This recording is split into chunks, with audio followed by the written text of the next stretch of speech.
Hola, buenas tardes. Nuevamente les damos la bienvenida a este ciclo que estamos organizando por el Observatorio de Propiedades Sedicia y Libertad y el Instituto Ludwig von Mises de Venezuela, temas álgidos de propiedad. Anteriormente habíamos tenido a los profesores argentinos Ricardo Manuel Rojas y Martín Kraus. Hoy me complace tener a un gran amigo y un gran eh, pensante sobre los temas de propiedad, pero temas de propiedad vinculados con temas completamente innovadores. Estoy hablando del profesor Roberto Hum, que es director de Cultura Jurídica y de Cultura Digital. Es investigador, es abogado, pero si ustedes revisan sus redes, él se identifica algo así como un desespecialista del derecho. Derecho con D minúscula, o como hemos hablado en otras oportunidades, lamentablemente lo que se ejerce hoy en día en Venezuela es una carpintería especializada o gestoría especializada, y no es el derecho con D mayúscula, que por lo menos el papá de Roberto y el mío nos inculcaron ese amor y esa pasión por lo que es el derecho con D mayúscula.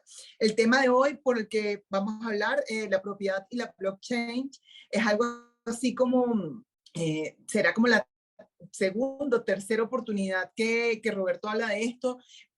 Lo hicimos por primera vez hace ya más de 4 años, cuando hacíamos esas jornadas en las librerías. Lo hicimos en lo que era la extinta Lugar Común de Paso de las Mercedes, que luego fue sustituida por Alejandría, que todavía está con su situación, pero nosotros hacíamos esas tertulias en las librerías, y porque la idea era que no existiera solamente un público liberal, no habláramos entre nosotros, sino un público curioso, que es el que va a las librerías, un público lector. Y en aquella época hablábamos sobre la filosofía detrás de las criptomonedas, una filosofía que nosotros pensamos, y en eso estamos muy de acuerdo Roberto y yo, lo hemos hablado todos estos años, es libertaria, porque elimina el estado de la ecuación, habla de eliminar el monopolio por parte del Estado en lo que es la política monetaria. Pero bueno, no quiero seguir hablando, quiero darle la palabra a Roberto. Póngale mucha atención al tema de hoy, porque es una perspectiva bastante novedosa, o es una aproximación bastante novedosa a los temas de propiedad. Bienvenido, Roberto. Gracias, Andrea. Un gran abrazo. Y bueno, yo como les prometí y te prometí, Andrea, vamos a hacer esto de una manera muy particular, ¿no?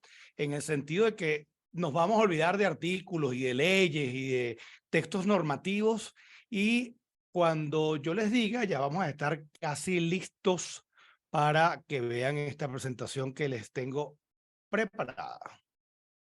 Hablemos de propiedad, blockchain y Web3.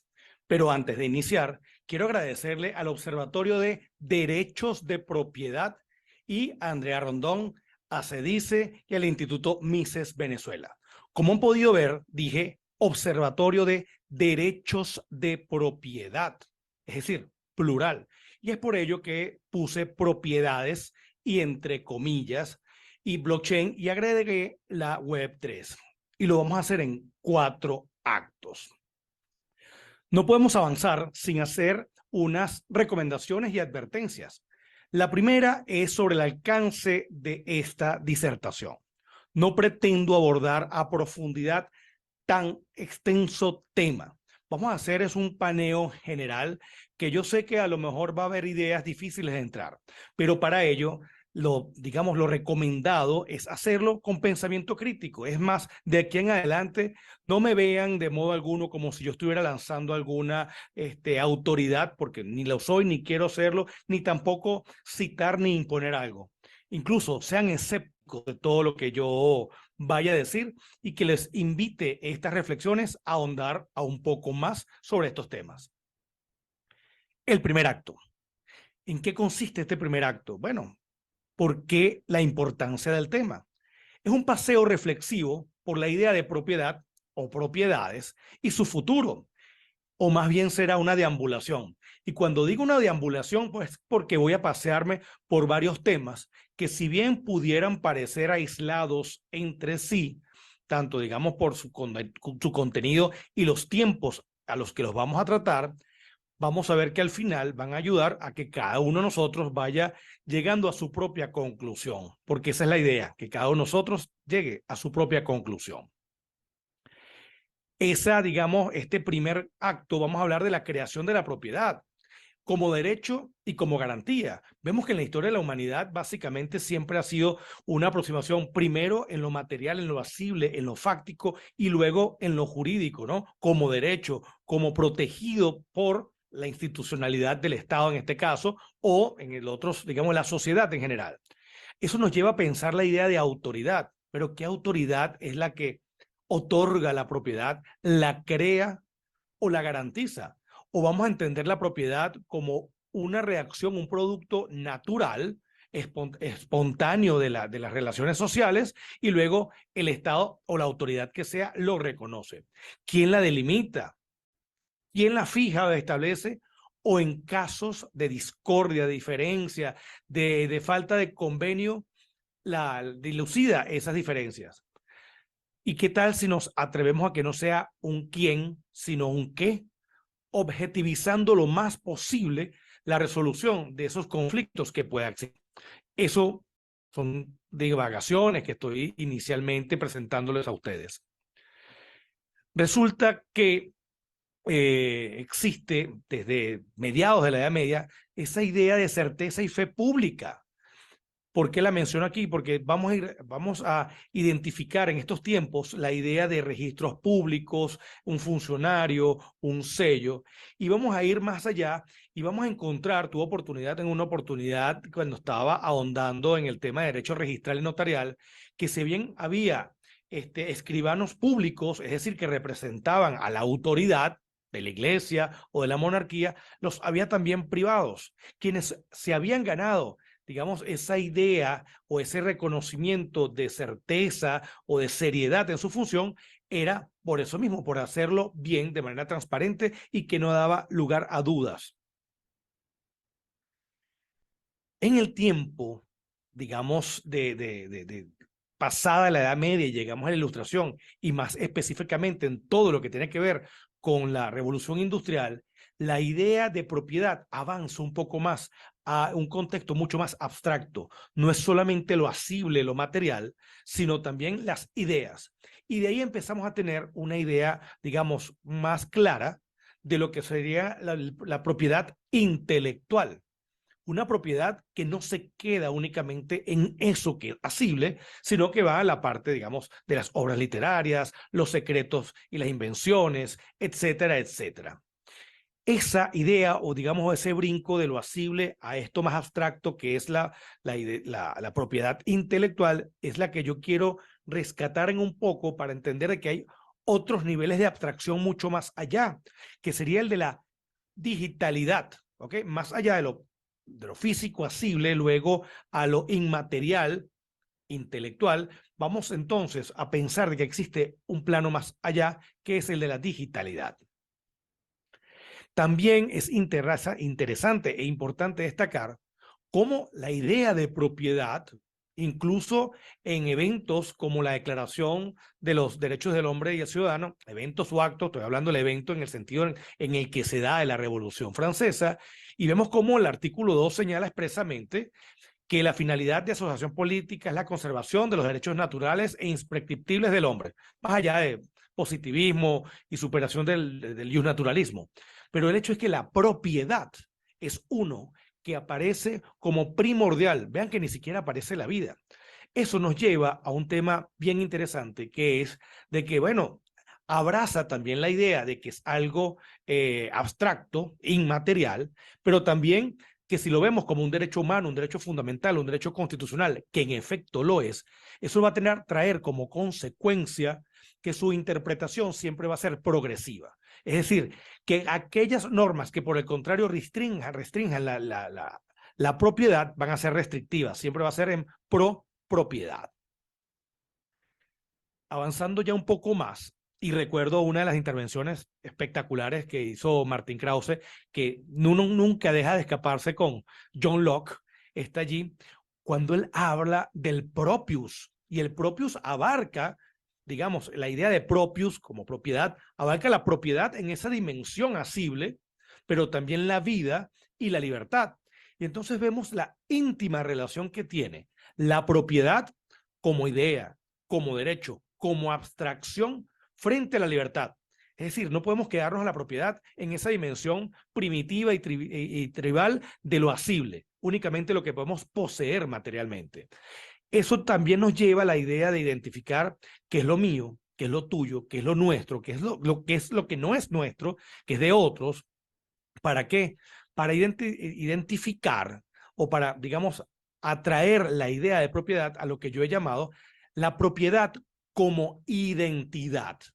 No me quiero detener en eso porque eso abriría un capítulo totalmente nuevo. Pero la propiedad como identidad más o menos va, imagínense esposos, ellos son propiedad de sí, ya yo sé que estarán pensando, en el sentido de que se identifican como esposos respectivamente y excluyen a los que no son. Por supuesto, ya habrá alguien que dice, no, yo no soy cosa tuya, no soy propiedad de nadie. No en el sentido de la cosificación, pero esa identidad excluye a otros que la carecen. Les dije que no iba a avanzar en esto porque abre otras ventanas. Aquí sí me quiero dedicar un poquito a estas ideas de Enrique Gersi. Enrique, espero que estés viendo esta presentación porque en realidad tus estudios y tus precisiones han sido de gran ayuda para yo transmitir todas estas que yo vengo desarrollando ya desde un tiempo. Una de las cosas importantísimas de los trabajos de Enrique es la de la titularidad del derecho entendido como la relación jurídica de los sujetos de derecho frente o respecto de un bien, un objeto físico o una idea, pero principalmente físico, la propiedad, la hipoteca, la prenda. Es decir, todavía tiene esa noción básica de relación de lo asible, derecho real. Por supuesto existe la de la propiedad intelectual, pero no deja de ser eso.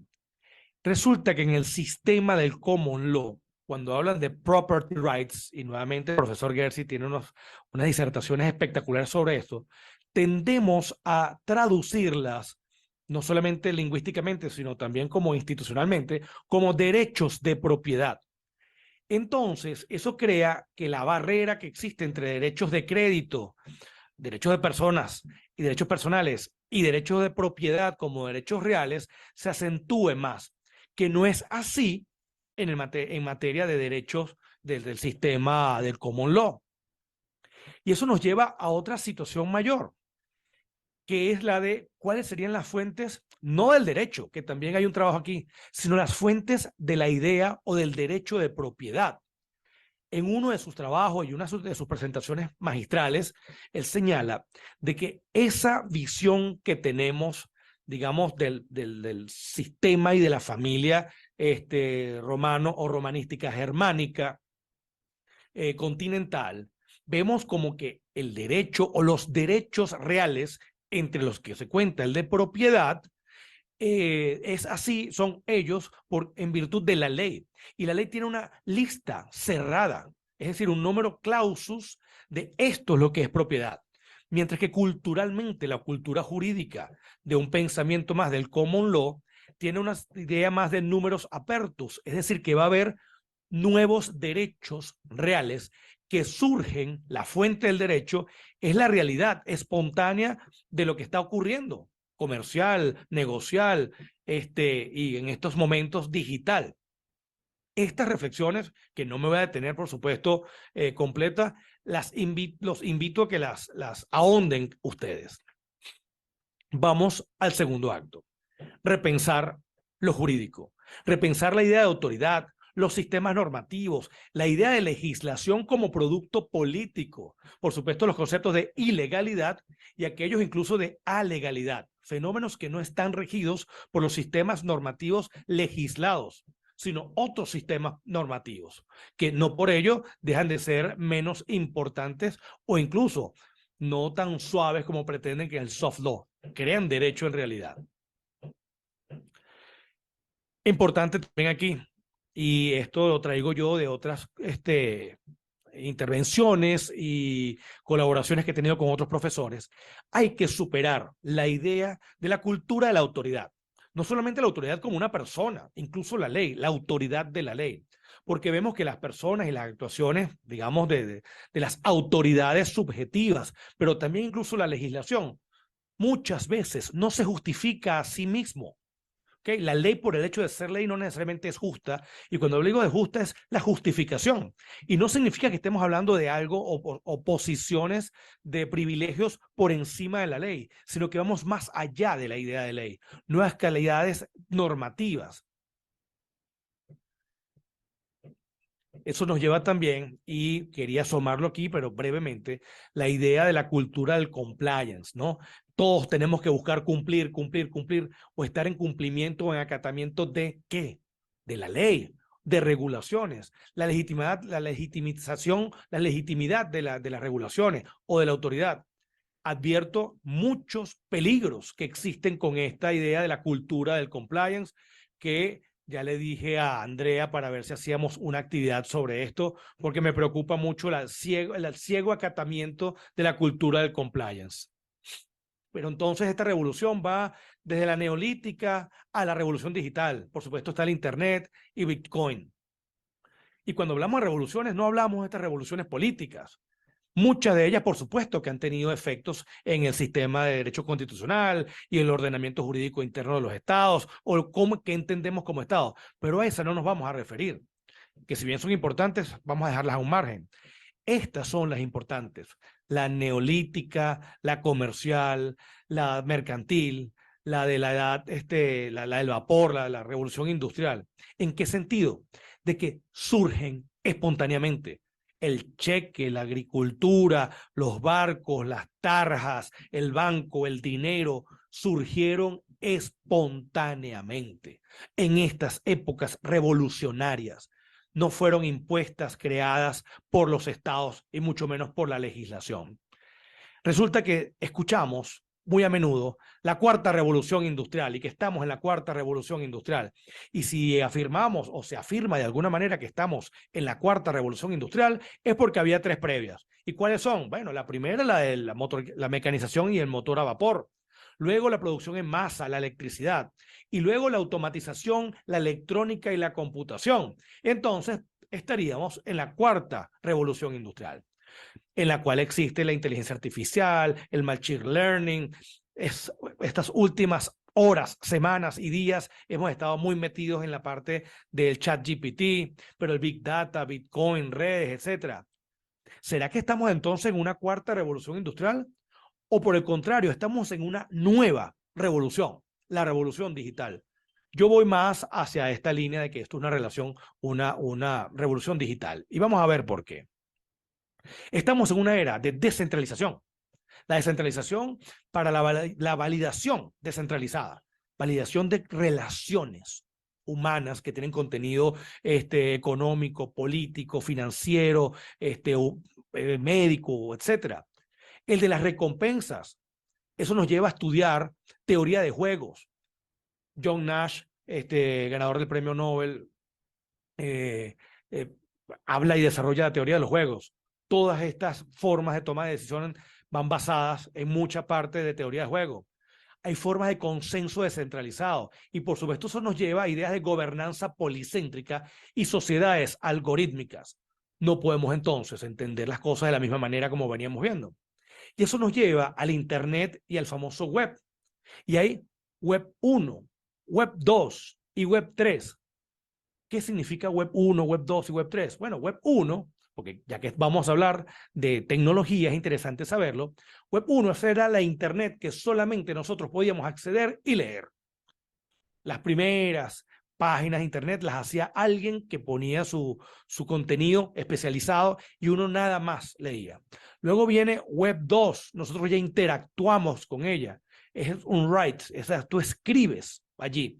Incluso en el famoso Web 2 es que donde están las bancas, los seguros, los contratos, los blogs, YouTube, Facebook, todo eso es Web 2. Pero ¿qué pasa allí? Ok, tú vas a leer y vas a escribir, pero todo eso está centralizado. Existen agentes como YouTube, como Google, como Amazon, como todos estos grandes, que tienen y manejan nuestra información. Y luego viene el Web 3. El Web 3 es descentralizado. Se acaban los monopolios y los oligopolios de la información. Y es el web de la propiedad, el web del ownership. Por eso es que es importante ver todo esto que ha desarrollado Enrique Hersi sobre el ownership como derecho de titularidad. Web 3, como he venido diciendo, es ownership, es titularidad, es la propiedad o propiedades en la web. Y la vamos a entender de la misma manera la propiedad. La propiedad de la data es nuestra en Web 3. No así ocurre cuando tú entras en una plataforma que tiene centralizada su información. Bueno, centralizada puede tener varios soportes, pero lo manejan ellos solos. Amazon, YouTube, etcétera. Por eso es que es importante pensar nuevos derechos de propiedad, nuevas maneras en las cuales nuestra propiedad, que es nuestra data, nuestra información, está en las redes. No las maneja nadie, las manejamos nosotros. Es decir, que pueden surgir nuevos derechos reales. El derecho real de propiedad, como lo conocemos, es una evolución. Y esa evolución ha pasado, incluso ya existen situaciones ya superadas, porque la propiedad como la entendemos ahorita, es más, y les comento, me preocupa mucho, yo estaba hablando con otros abogados y desconocen lo que es un derecho real versus un derecho personal. No saben que un usufructo es un derecho real, piensan que un arrendamiento es un derecho real sobre un inmueble. Me preocupa mucho. Y entonces vemos que en esta evolución de Web 1, Web 2 y hacia Web 3, la cantidad de interacciones es distinta y de intermediarios es menor. Ya empezamos a tener nosotros noción de lo que es la propiedad como creación nuestra, nuestra propia identidad, nuestro propio contenido, nuestra propia información sobre qué hacemos, dónde estamos, de dónde nos gustan, no deberían tenerla otras personas, sino nosotros. Y saben que cobrar incluso por ello, porque estamos manteniendo a la red. Este fenómeno de Web 1 a Web 2 y a Web 3 coincide a una nueva idea de dinero. Independientemente que suba, baje, que metan preso a personas, etcétera, Bitcoin es la idea de dinero de la Web 3, porque es descentralizado. No puede ser controlado de la misma manera. No quiero decir aquí que todo va a acabar, no. Estas son cosas que van avanzando. Es decir, que va a haber nuevas unidades de cambio, nuevas unidades monetarias. También tenemos que repensar la idea de dinero como la de propiedad en estos estándares y digamos ambientes como lo es la Web 3. Esta realidad de Web 3, descentralización y criptomonedas nos lleva también a otras, los famosos o infames NFTs. ¿Cómo es eso que una fotografía como esta puede valer millones de dólares y luego vale cero? O, como ha pasado recientemente, las famosas stable coins. Es decir, una unidad en un mundo digital que tiene su par estable en el dinero fiat normal, pero ya lo perdió, entonces no era tan estable. Les digo, el que se cayó fue el estable, no en la representación digital. Hay mucho que repensar. O hay que tener mucho cuidado en las Central Bank Digital Coins, es decir, dinero digital emanado de los bancos centrales, porque son la respuesta de los estados en su creación como producto político, que es el dinero de estas tecnologías, y pueden ser programables y es hasta muy peligroso. ¿Se acuerdan que hablábamos de Web 1, Web 2 y Web 3? Hasta Web 3. Pues resulta que hay hasta una blockchain también 1, 2 y 3. El blockchain no es un solo blockchain. El blockchain incluso de Bitcoin es el más viejo que existe. Ya existen nuevos blockchain.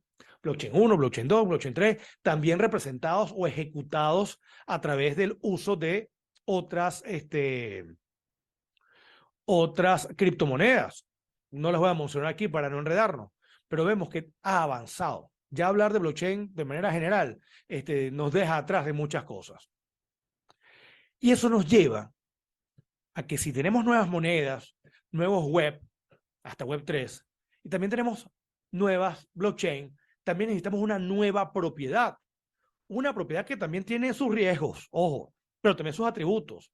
Es lo que yo he llamado una propiedad inteligente. Así como había web 1, web 2 y web 3, existe también blockchain 1, blockchain 2, blockchain 3, y ha de existir también propiedad 1, propiedad 2 y propiedad 3.0. Plataformas de PropTech, la tecnología aplicada a la propiedad. Pero lo que me preocupa muchísimo, la tecnología aplicada a la propiedad 1.0, todavía la tribal, todavía la medieval.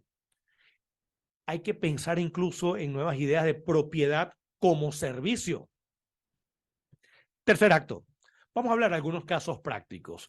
Y también la advertencia aquí viene es que todo lo que he dicho abre, como le he comentado, estudios especializados en cada uno de ellos, que por supuesto la profundidad es tal que nos perderíamos de vista. Vamos con este tercer acto. Una de las cosas para los casos prácticos es entender de que hay retos para el derecho y retos para la cultura jurídica. ¿Cómo entendemos estos fenómenos? ¿Cómo entendemos estas nuevas maneras de interactuar? ¿Quiénes son los agentes? ¿Cuál es la función del Estado? De las corporaciones, porque vemos que incluso ya salen a un lado. ¿Para qué? A una sociedad civil global digitalizada. Y por supuesto, en materia de propiedad y de la idea de titularidad, ¿ok? Titularidad abrazando digamos, los derechos personales, los derechos reales, de los cuales podemos disponer. Eso nos lleva a, digamos, la primera noción, que era, digamos, la de la propiedad inmobiliaria, la de los terrenos, que vemos como desde, digamos, tiempos ancestrales existía la idea de los feudos, los ascensos, los alodios y los dominios, los señoríos. Esa era forma de propiedad privada y seguimos arrastrando la idea nuestra de propiedad más o menos en las mismas dimensiones. Cuando tenemos entonces que la digitalización puede perfectamente tokenizarse, ¿ok? Tú puedes los derechos y los atributos de la propiedad llevarlos a tokens, es decir, unidades digitales que puedes intercambiarlas y que llevan a la par el ejercicio de esos atributos tradicionales y los puedes intercambiar en plataformas digitales. Pero ¿qué pasa? Y es importantísimo. Esos tokens, esas unidades digitales, esas criptos, como lo quieras llamar, no solamente, digamos, tienes esa identidad como propiedad que te pudieran llevar al ejercicio material de la ocupación, del usufructo, de la garantía, como derecho, o sea, similar a un derecho, a un derecho real, sino que con ella se mantiene la propia red. Cuando tú tienes Bitcoin o tienes Ethereum, tú eres también garante de la red, porque con eso tú votas electrónicamente, es decir, los consensos son otras cosas, las autoridades son otras cosas. Y cuando tú lo estás poniendo en un exchange que no sea, o sea, que sea centralizado y no descentralizado, tú estás delegando ese atributo de esa propiedad del voto, del famoso staking, de la famosa participación. Entonces, por eso es que lo importante es tener en mente estos conceptos de lo que son los exchanges, de lo que son las finanzas descentralizadas, de lo que es la custodia centralizada o no centralizada. Las famosas billeteras con custodia o sin custodia. Son conceptos que a lo mejor son muy abstractos para, digamos, para el profesional del derecho tradicional, y por el otro lado son conocidos desde el punto de vista de la tecnología a quienes lo desarrollan, pero no tienen esa fácil conexión a la idea de sistemas normativos. Por eso que hay que repensar el derecho en muchas cosas como de esta. Eso nos lleva también a ideas de propiedad y cómo tú, digamos, dominas el mercado, porque tú puedes decir que tienes tantas unidades de tokens X, pero si están centralizadas, tú no estás votando. Entonces, esas famosas ballenas o, digamos, la propiedad institucional no es la institución, están usando tu voto que tú los depositaste allí. Por supuesto, eso redunda o afecta en el mantenimiento y la seguridad de la propia red. tienen que estar descentralizados también. O sea, habrá entonces que estudiar cómo se dan en garantía, pero tú mantienes la capacidad de voto o no permites que se concentre en manera tal que pueda afectar la seguridad de la red. Yo sé que los abogados que vean esto a lo mejor les va a chocar, a otras personas más tecnológicas van a entenderlo. Eso nos lleva a una constelación policéntrica. Tienes distintos centros de toma de decisiones. Y eso te lleva a estudiar el fenómeno de gobernanza policéntrica. Y como había dicho, el tema de las llaves. Esto nos lleva a otros fenómenos que han sido estudiados por sectores del sistema cripto, porque ya no solamente es el procesamiento de la información y la validación, que es lo que hacen en definitiva los mineros o los nodos, porque no necesariamente es por minería de datos, sino prueba de trabajo o de participación, que sería el staking, sino ya la data tiene que estar en algún lado, no solamente en mi computadora, en mi disco duro, sino que yo hay nuevas dimensiones de almacenamiento de datos. Y ese almacenamiento de datos debe estar basado en sistemas y en plataformas que sean seguras, confiables, descentralizadas, que sean redundantes, es decir, que tengan la información en varios lugares para que no se pierda, que sea escalable, que sea, por supuesto, económica, libre y voluntaria. Eso nos lleva otra vez a eh, la idea de sistemas normativos. Ahora vamos un poquito más allá. La idea de la titularidad. ¿Ok? ¿Cómo hacemos con esta inmobiliaria, no? ¿Por qué se nos ocurre hablar de la propiedad como servicio? Property as a Service, en la cual esas dimensiones tradicionales que venimos conociendo desde hace muchos siglos de uso, gozo y disposición van a cambiar. ¿Para qué? Para tener su equivalente en dimensiones de la era digital a través de la tokenización. Es decir, que los inmuebles, digamos que es la manifestación más palpable y asible de lo que entendemos por propiedad, puede estar en un lugar registrado, pero nosotros lo que tenemos es el derecho tokenizado del uso y el usufructo, que en definitiva es a veces el que nos interesa más que todos los demás atributos, que deberíamos repensarlo. ¿Y cómo lo transmitimos? Bueno, inter vivos o mortis causa. Los tokens los puedes dejar en algún momento de que si tú falleces lleguen a otro lado. Por supuesto, eso tiene otras consecuencias. ¿Se acuerdan el fenómeno de Airbnb? Bueno, tomando más o menos la idea de Airbnb, imaginémonos inmuebles cuya propiedad sea descentralizada. Propiedad descentralizada, y pudiéramos hablar así como está la idea del coworking.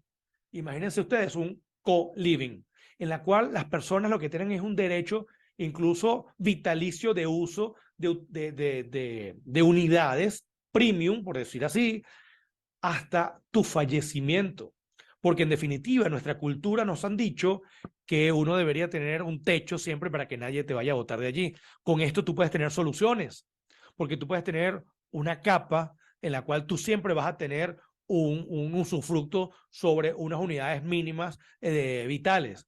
Entonces eso nos lleva a pensar de una propiedad o una titularidad o titularidades o propiedades serían colaborativas, serían distribuidas, serían descentralizadas. Y por supuesto hay que tener mucho cuidado cuando hablamos de colaborativas, porque sabemos que hay gente que le encanta robar ideas para después meter eso como un colaborativismo muy ideológicamente trastocado.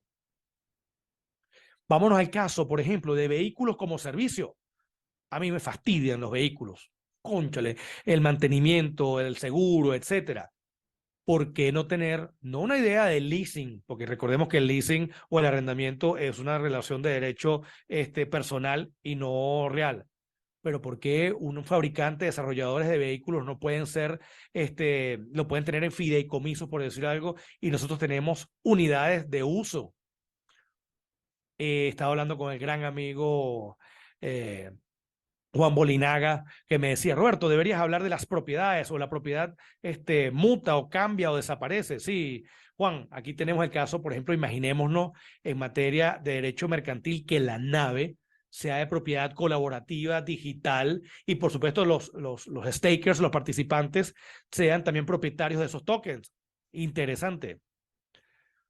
Cuarto acto, ya a modo de conclusiones, vimos cómo las sociedades tribales tienen sus ideas Y no podemos permitir que traer tecnologías lo que hagan es simplemente aplicar la tecnología a esta parte cultural tribal.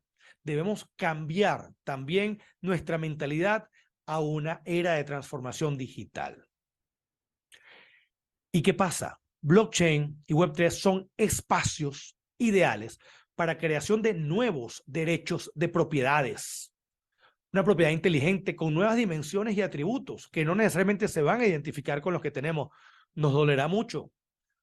O a lo mejor eso estaba atendiendo en esa época ese clamor, esa idea, pero hay que repensarlos. Por supuesto, debemos tener garantías de seguridad, privacidad y libertad que siempre la van a atacar a aquellos que son enemigos de la libertad y de la propiedad. Por supuesto, debemos revisar muchas cosas, entre ellas la revisión y el alcance de la teoría de fuentes del derecho. Teoría de fuentes que son recientes, como hemos aprendido en muchas de las notas. Tratamos de meternos en una fuente como algo demasiado, digamos, sólido cuando no es así. Y eso nos lleva a las fuentes de la propiedad, del derecho y la creación de las propiedades o propiedades o titularidades.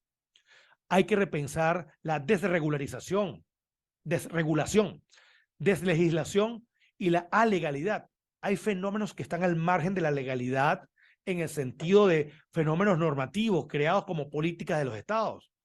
Y por qué no hablar de un derecho bifurcable. Se los dejo aquí, no voy a hablar de eso. Los que hablan de tecnología lo entenderán. Entender lo que son las sociedades algorítmicas, gobernanza policéntrica. Tenemos que adaptar la idea y la cultura jurídica actual a las ideas y las realidades de la cultura digital. No basta en muchos de los casos decir que eso existe. Hay que crear nuevas categorías. Hay gente que no le gusta, gente que me lo ha criticado. Roberto, las categorías son las mismas. No podemos crear nuevas categorías. Se crearon, pues se crearon. Así como es imposible hablar en el siglo XVII de casación, va a ser imposible hablar en pocos años de lo que estamos viendo ahorita de las mismas categorías de derecho. Hoy en día no hablamos de los feudos, ni los dominios, ni los señoríos. Hay nuevas formas, hay nuevas garantías, hay nuevos derechos reales, hay nuevos derechos de crédito. Hay que superar incluso la idea de las familias jurídicas, que si del common law y del derecho continental y otras familias. La digitalidad y la transformación digital es una capa superior que lo abraza todo. En algunos lugares es más, digamos, fina, en otros es más gruesa, pero sí todo. En algunas cosas vamos a incorporar ideas que vienen de familias jurídicas del common law, otras que vienen del sistema continental. Debemos entender que vamos a pasarnos desde una idea analógica a una idea digital. Y yo veo como maravilloso el tema del escrow o del fideicomiso. Imaginémonos en el caso de la propiedad inmobiliaria o de los vehículos que estén en fideicomiso, y ese es un fideicomiso, por supuesto, la propiedad fiduciaria, que la conocemos todos a través de un banco o un seguro, pero los usos y su explotación y garantía de esos usos y explotación y esos tokens se pueden llevar en digital. Eso hay que estudiarlo. Por supuesto, hay que repensar la idea, la cultura y la noción de fiscalidad en la era de la transformación digital. Y aquí no avanzo más porque prendo también una llama grande. El monopolio que existe del derecho o supuesta creación del derecho a través de la legislación. Volvemos, debemos pasar a idea de derecho a estándares libres y voluntarios y cambiar la idea de la cultura de la autoridad por la de la justificación. Nos lleva también, y quiero darle un gran abrazo a la profesora Sara Levy, con quien hablé temas interesantes sobre la propiedad y los índices de propiedad y cómo muchos de nuestros países están muy, muy graves en ese momento, o derechos de propiedad. Yo creo que desde la Alianza para Derechos de Propiedad pudiéramos abordar esta realidad de la propiedad digital, propiedad 3.0, propiedad y libertad y propiedad para creación de valor. Yo creo que estos son espacios idóneos para fomentar estos estudios. Ya entonces, finalizando, muchísimas gracias y espero que dentro de todas las dudas nuevas creadas haya habido intereses en crear sus propias conclusiones, como ha sido la finalidad de esto. Quedo atento de sus preguntas y sus comentarios. Mil gracias, Chino, por la, por la presentación. Esta exposición súper acuciosa, sobre todo vinculando los derechos de propiedad con lo que nos enfrentamos hoy en día, la Web3, la Blockchain 3, y hablamos ya, ¿por qué no hablar de propiedad 3.0? Estamos estamos en otro lugar para repensar y hablar de propiedad. Hay una pregunta aquí que toca el tema de la descentralización y me gusta la pregunta porque tocaste un tema clave que creo que está transversalizado a lo largo de estas 4 presentaciones. La última va a ser Antonio Canova, y de la cual nosotros ya hemos hablado y estoy segura que concordará. El tema de la descentralización es eliminar al Estado de la ecuación, pero descentralización no es anomia, no es caos, es distribución del poder entre los ciudadanos. Entonces tú aquí estás tocando temas muy importantes como la descentralización del derecho, sí, porque hay que eliminar al Estado también, no solamente del mercado, que es digamos como que el discurso por antonomasia liberal, sino también del derecho, y lo estás hablando muy bien aquí con el tema de las fuentes. ¿Por qué hablar de jerarquía de las fuentes, sino, como diría Enrique Herzi, de la competencia de las fuentes, y por principio de la autonomía de la voluntad, tú escoges cuál es la fuente que mejor se acople el caso, ¿no? Descentralización aplicado en este tema de política monetaria, de que el Estado no tenga el monopolio sobre la producción y circulación de la moneda, es lo que está detrás de todo esto. ¿Cuál es el Hablamos material, ambientes digital, creación una única moneda en el sentido de ejercicio monopólico. Pero eso ocurre también en otro tipo de ámbitos, el normativo, el de autoridades, porque de ahí nos lleva, y te digo que estoy muy emocionado porque yo participo cada 15 días en unos conversatorios sobre gobernanza policéntrica y dice, mira, la descentralización parte también de la idea de reconocer de que hay otros centros de toma de decisiones. Y entonces, ¿cómo haces tú para congeniarlos? Aquí nadie está diciendo a lo mejor acabar directamente el Estado y que lo tomen las empresas, porque muchas personas piensan que es así. Incluso las empresas van a ser necesarias para hacer ejercicio, digamos, de check and balance. Lo que pasa es que llegó un nuevo jugador al juego, que es la sociedad civil global descentralizada. Y tú todas esas decisiones las tomas es por consenso. Y tú lanzas propuestas y quienes están allí son los que toman la decisión dependiendo. Que eso es lo que están haciendo los mineros, eso es lo que están haciendo los nodos, eso es lo que están haciendo las aplicaciones descentralizadas. Lo que pasa es que creemos que el voto es, bueno, que estamos votando. No, es así porque es la estructura, la ingeniería de toma de decisiones. Nuestra querida amiga Nazli Ustari, que además también trabaja estos temas con nosotros y además está en un tema, está en un sector sumamente regulado que es el bancario, señala, con ocasión a alguna de las reflexiones que dijiste durante la exposición, el fideicomiso es una herramienta sumamente versátil porque precisamente desdobla la idea de propiedad. Y creo que tú lo mencionaste por allí.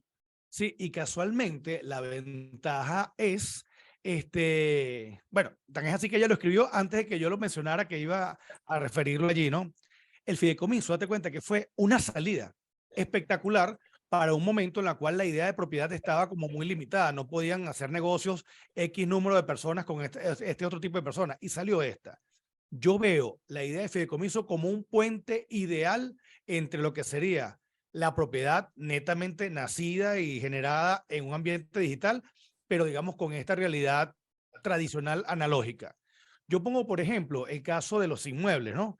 Una señora, imagínate una señora mayor, 80 años, con un apartamento que le dejó su esposo, los hijos venden afuera, y tú agarras y le dices, bueno, señora, estos son tantos tickets y usted va a tener el usufructo de por vida, y si tiene tanta dinero, imagínate un sistema así como los RSI, como los de multipropiedad, pero ya más globales, en los cuales tú tengas esos números de metros cuadrados por año o kilómetros por año.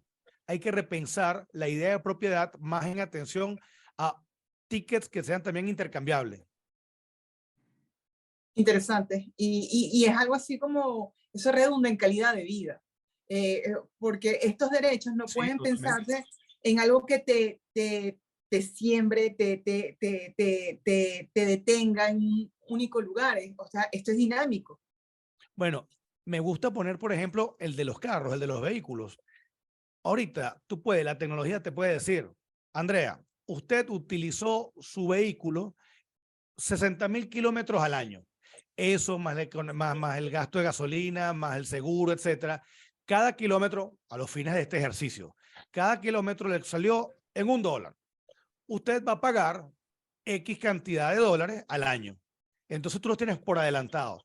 Imagínate un fabricante de vehículos que tiene todos esos derechos, puede unirse con otro fabricante de vehículos, puedes agarrar y tienes ya, digamos, el desarrollo para otros tipos de vehículos. Tú tienes tu aplicación que tú haces así y en menos de 2 minutos entras a un vehículo. Mucha gente va a decir, bueno, pero eso existe en España y existe en Italia. No, tú ahí lo estás alquilando. Aquí es un derecho real sobre unidades de kilómetros o de tiempo, lo que tú quieras, pero es un derecho real, no es un arrendamiento, no es un leasing. Las consecuencias jurídicas sabemos que son distintas.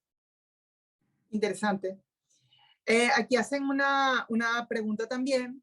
En el entendido de que blockchain sí otorga una trazabilidad que se adecua completamente a un nuevo derecho de propiedad, ¿podríamos estar en la puerta de una propiedad no regulada por el Estado, donde la titularidad le otorga el sistema y no el Estado?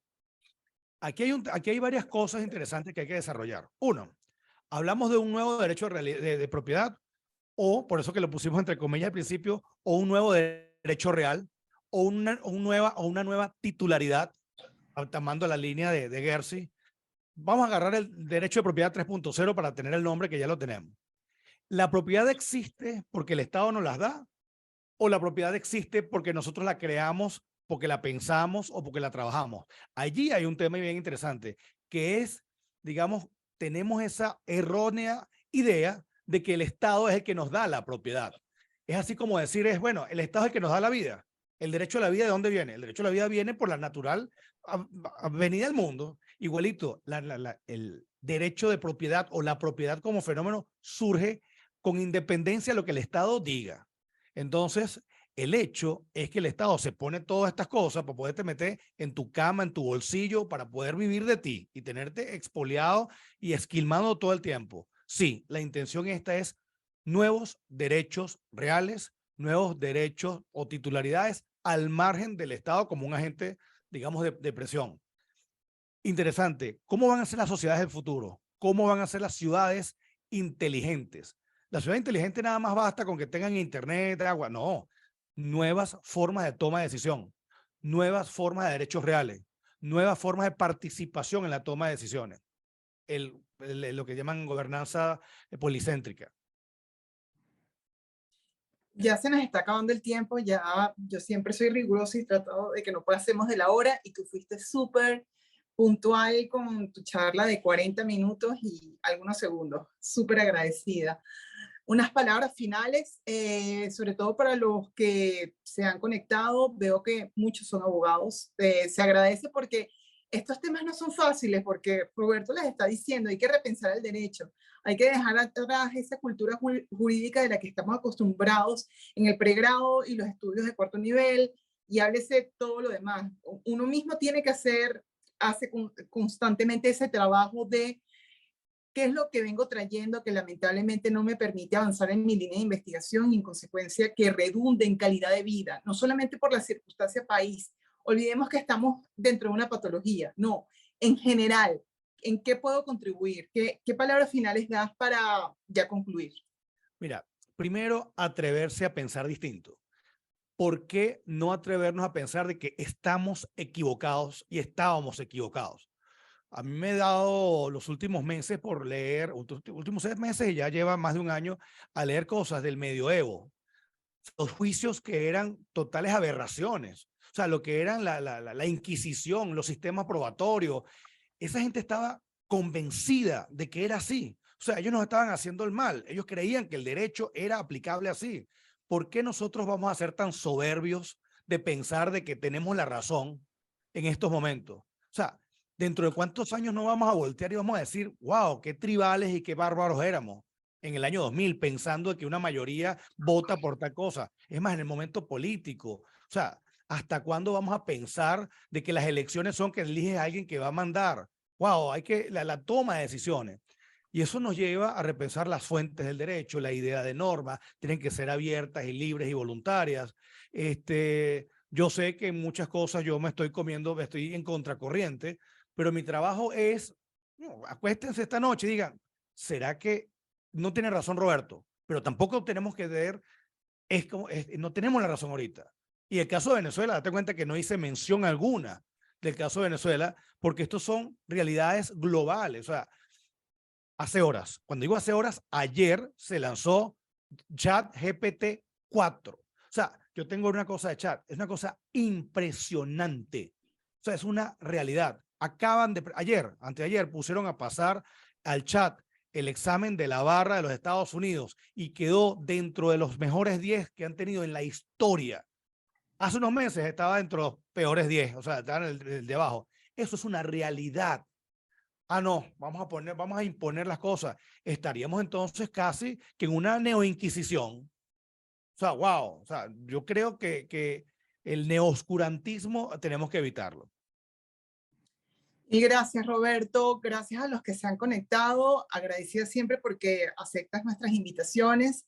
Agradecida porque eres irreverente desde el punto de vista intelectual. Eso se agradece, sobre todo en el foro en el que estamos, porque sabemos las características de nuestro foro jurídico.